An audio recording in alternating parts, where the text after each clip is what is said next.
Rural property owners often face unique challenges, most notably being zoning and land use restrictions, and those can be tough to navigate. So we want to review some areas to help you use your land as intended. Roger McEowen with the Washburn School of Law joins us with a little bit of guidance for us this morning. We sure do appreciate your time, Roger.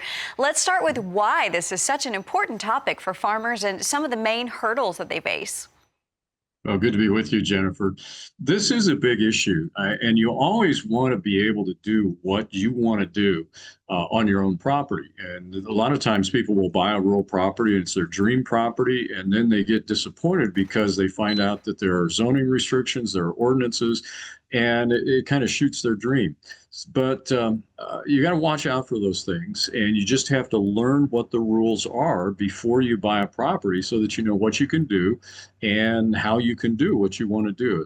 It's really an important step not to overlook when you buy a rural property. So educate us on some of the basics. What are some of the most common rural zoning types?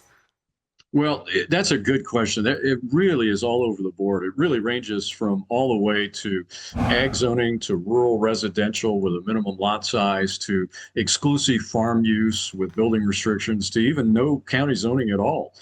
In your more rural counties, you won't have any county zoning in some states. So there's a wide variation across in a particular state and across the country. You really have to do your research on this. Yeah, a lot of investigating to do here for sure. So how does someone go about verifying the zoning and the use restrictions?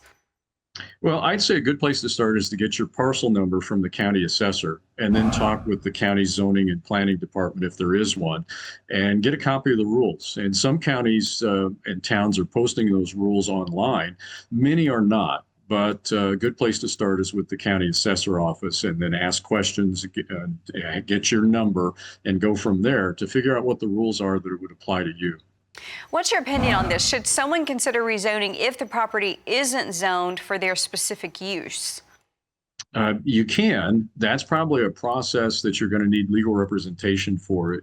It's typically pretty difficult in a rural area where existing uses are very much favored. So you want to make sure you do your groundwork and your research in advance, and you're probably going to need legal counsel to help you on that one. Okay, yeah, so lots of questions to be asked here for sure. And again, you said the first step here is to research a property's zoning.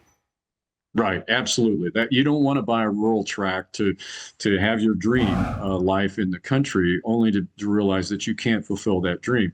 I could talk for hours on the zoning issues that I've dealt with over the years, and it's frustrating to people. And you get sometimes in rural areas, not everywhere, but sometimes you're going to run into the good old boy network, and if you're not part of the network, that can create issues. So you really do need to get some professional assistance to help you through the process.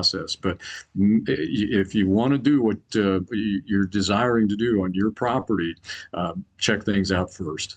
Yeah, great advice as always. We sure do appreciate you. Roger McEowen with the Washburn School of Law. Thanks for being with us.